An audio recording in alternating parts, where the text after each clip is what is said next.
Hi friends, welcome back to Sajana's kitchen. ഇന്നൊരു കേരള സ്റ്റൈലിൽ നാടൻ ചിക്കൻ കറിയുടെ ഒരു റെസിപ്പിയാണ് നിങ്ങളെ ഞാൻ ഷെയർ ചെയ്യുന്നത്. വളരെ എളുപ്പത്തിലും നല്ല ടേസ്റ്റിലും നമുക്ക് എളുപ്പത്തിൽ എങ്ങനെ തയ്യാറാക്കുന്നത് നോക്കാം. അതിന് മുൻപ് നിങ്ങളിത് ആദ്യമായിട്ടാണ് എൻ്റെ ചാനൽ കാണുന്നുണ്ടെങ്കിൽ സബ്സ്ക്രൈബ് ചെയ്യാൻ മറക്കരുത്. അതുപോലെ തന്നെ കുഞ്ഞ് ബെല്ലൈക്കനൊന്ന് ക്ലിക്ക് ചെയ്യൂ, എങ്കിലേ ഞാനിടുന്ന പുതിയ വീഡിയോസിൻ്റെ നോട്ടിഫിക്കേഷൻ നിങ്ങൾക്ക് ലഭിക്കുകയുള്ളൂ. അപ്പോൾ നമുക്ക് വീഡിയോയിലോട്ടേക്ക് പോകാം. അപ്പോൾ പാൻ വെച്ചിട്ടുണ്ട്. അതിലോട്ടേക്ക് ഞാനിപ്പോൾ 2 ടേബിൾ സ്പൂൺ വെളിച്ചെണ്ണ ചേർത്തിട്ടുണ്ട്. ഇതിന് വെളിച്ചെണ്ണയാണ് ഏറ്റവും നല്ലത്. അതിനുശേഷം ചെറുതും വലുതുമായിട്ടുള്ള 2 തരം ജീരകം ചേർത്ത് കൊടുക്കാം. ഇത് നന്നായിട്ട് ചൂടായിട്ട് വരുമ്പോൾ അതിലോട്ടേക്ക് ഇഞ്ചി, വെളുത്തുള്ളി, പച്ചമുളകും കൂടി ആഡ് ചെയ്ത് കൊടുക്കാം. നന്നായിട്ടൊന്ന് മിക്സ് ചെയ്യാം. അതിനുശേഷം ഒരു 5 ഉള്ളിയാണിത്, നീളത്തിൽ കട്ട് ചെയ്തതാണ്. അതും കൂടി ഇതിലോട്ടേക്ക് ചേർത്തിട്ടുണ്ട്. ഞാനിപ്പോൾ 1.5 കിലോ ചിക്കനാണ് ഇപ്പോൾ എടുത്തിട്ടുള്ളത്. ഞാനിപ്പോൾ 5 ഉള്ളിയാണ് ഇപ്പോൾ എടുത്തത്. നന്നായിട്ടത് മിക്സ് ചെയ്യണം. ഇതിൻ്റെ ഹൈലൈറ്റ് എന്ന് പറയുന്നത് ഉള്ളിയാണ് കേട്ടോ. അപ്പോൾ ഉള്ളി നമ്മളെപ്പോഴും ഈ കറി വെക്കുമ്പോൾ ഉള്ളി കുറയ്ക്കരുത്. മാക്സിമം ഒരു 5 ഉള്ളിയെങ്കിലും എടുക്കാൻ ശ്രദ്ധിക്കണം. അല്പം ഉപ്പിട്ട് കൊടുക്കാം. പെട്ടെന്ന് തന്നെ നമുക്ക് സവാള വാടി കിട്ടും. പിന്നെ വേണ്ടത് കറിവേപ്പില വേണം. നമുക്ക് കറിവേപ്പില കൂടി ഇതിലോട്ടേക്ക് ആഡ് ചെയ്ത് കൊടുക്കാം. നന്നായിട്ട് നമുക്ക് മിക്സ് ചെയ്യാം.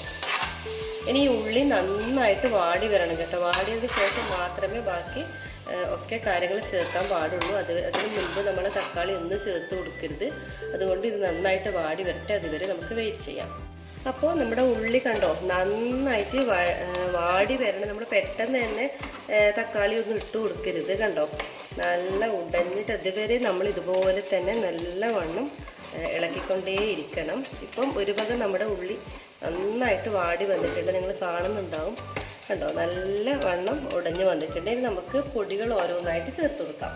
അപ്പോൾ ആദ്യം തന്നെ ഞാൻ ചേർത്ത് കൊടുക്കാൻ പോകുന്നത് 1/4 ടീസ്പൂൺ കുരുമുളക് പൊടി, അതുപോലെ തന്നെ 1/4 ടീസ്പൂൺ മഞ്ഞൾപ്പൊടി,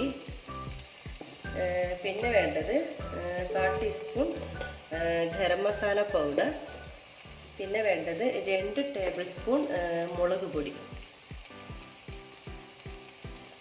ഇനി നന്നായിട്ട് നമ്മളൊന്ന് മിക്സ് ചെയ്യണം.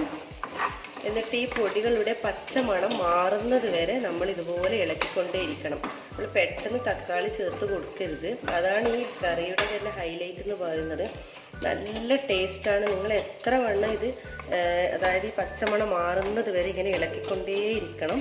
പെട്ടെന്ന് തക്കാളി ചേർക്കാൻ പാടില്ല. ഇതേ രീതിയിൽ തയ്യാറാക്കിയാൽ നിങ്ങൾക്ക് അതിൻ്റെ ടേസ്റ്റ് മനസ്സിലാകും. അപ്പോൾ അതുവരെ നല്ലവണ്ണം ഈ പച്ചമണം മാറുന്നത് വരെ നമുക്ക് ഇതുപോലെ ഇളക്കിക്കൊണ്ടേയിരിക്കാം.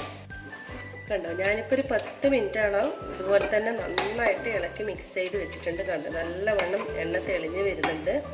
അതിനുശേഷം മാത്രമേ നമ്മൾ തക്കാളി ചേർക്കാൻ പാടുള്ളൂ. ആദ്യം തന്നെ ചേർത്ത് കൊടുക്കരുത്. അപ്പോൾ നന്നായിട്ട് മിക്സായിട്ട് വന്നിട്ടുണ്ട്. ഇനി ഇതിലോട്ടേക്ക് 2 തക്കാളി ഇതിലോട്ടേക്ക് ഞാൻ ഇടുന്നുണ്ട്.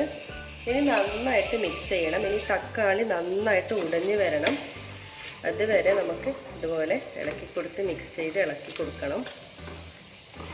തക്കാളി ഉടയാതെ നമ്മൾ ചിക്കൻ പീസ് ഇട്ട് കൊടുക്കരുത്. അപ്പോൾ നമുക്ക് ഇനിയൊരു അതായത് ഒരു 10 മിനിറ്റ് തക്കാളി പെട്ടെന്ന് തന്നെ ഉടഞ്ഞ് വരും. അതുവരെ നമുക്കൊന്ന് അടച്ച് വെച്ച് വേവിക്കാം. അപ്പോൾ ഒരു 10 മിനിറ്റായി. നമുക്കൊന്ന് ഓപ്പൺ ചെയ്ത് നോക്കാം. കണ്ടോ നമ്മുടെ തക്കാളിയൊക്കെ നന്നായിട്ട് ഉടഞ്ഞ് വന്നിട്ടുണ്ട്. അപ്പോൾ ഇതുപോലെ നന്നായിട്ട് ഉടഞ്ഞ് വരണം. നമ്മൾ ഇതുപോലെ ഉടച്ച് കൊടുക്കണം. പിന്നെ ഈ കറി തയ്യാറാക്കുമ്പോൾ നമ്മൾ പഴുത്ത തക്കാളി എടുക്കാൻ പ്രത്യേകം ശ്രദ്ധിക്കുക. അപ്പോൾ പെട്ടെന്ന് തന്നെ നമുക്കിതുപോലെ ഉടഞ്ഞ് കിട്ടും. കണ്ടോ നമ്മുടെ തക്കാളിയും ഉള്ളിയും ഒക്കെ നന്നായിട്ട് മിക്സായി വന്നിട്ടുണ്ട്. ഇനി നമുക്കിതിലോട്ടേക്ക് നമ്മുടെ ചിക്കൻ ചേർത്ത് കൊടുക്കാം.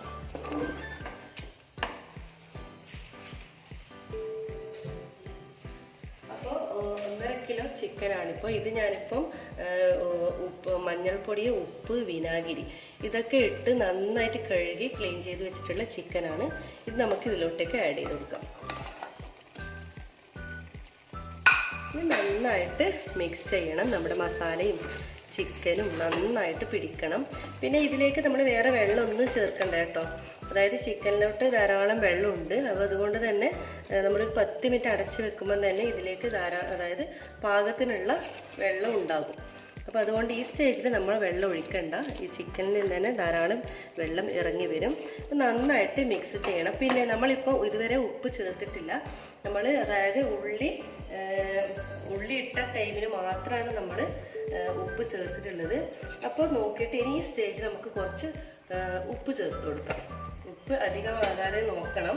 അപ്പോൾ ഇത് നന്നായിട്ട് മിക്സ് ചെയ്ത ശേഷം നമുക്കൊരു 10 മിനിറ്റോളം നമുക്ക് ഒന്ന് അടച്ച് വെച്ചിട്ട് ഇതുപോലെ വേവിച്ചെടുക്കാം. ഇതുവരെ അപ്പോൾ ഒരു 10 മിനിറ്റായി. നമുക്കൊന്ന് തുറന്ന് നോക്കാം. ഇപ്പോൾ കണ്ടോ, നല്ല ചിക്കനിലോട്ടേക്ക് അതായത് ചിക്കനിൽ ഇറങ്ങി വന്ന വെള്ളം തന്നെ ഉണ്ട്. കണ്ടോ, ഞാൻ വെള്ളമൊന്നും ചേർത്തിട്ടില്ല. അപ്പോൾ ചിക്കനിലോട്ട് തന്നെ ധാരാളം വെള്ളം ഉണ്ടാവും. അതുകൊണ്ടാണ് ഞാൻ അത് ചേർക്കേണ്ടതെന്ന് പറഞ്ഞത്. പിന്നെ ഗ്രേവി കുറച്ചും കൂടി വേണമെന്നുള്ളവർക്ക് ഇപ്പോൾ ഈ സ്റ്റേജിൽ അതായത് ഒരു ഗ്ലാസ് ചൂടുള്ള വെള്ളം ഒഴിച്ചു കൊടുത്താൽ മതി. പച്ചവെള്ളം ഒഴിക്കരുത്, ചൂടുള്ള വെള്ളം തന്നെ ഒഴിക്കാൻ ശ്രദ്ധിക്കാം.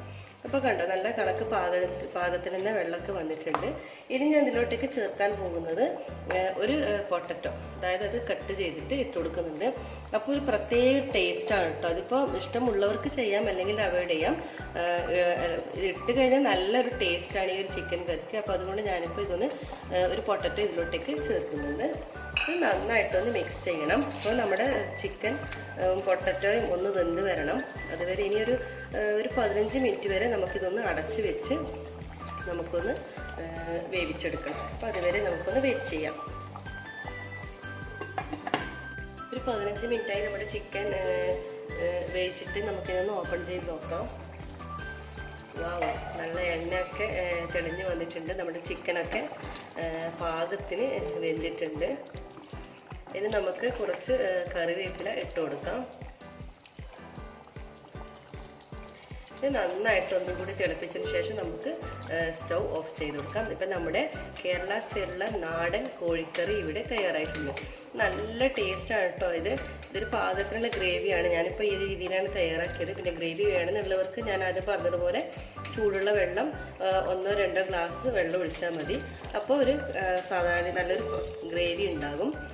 അപ്പോൾ ഞാനിപ്പോൾ ഒരു സ്റ്റൗ ഓഫ് ചെയ്തിട്ടൊരു സെർവിങ് ബൗളിലേക്ക് മാറ്റാൻ പോവുകയാണ്.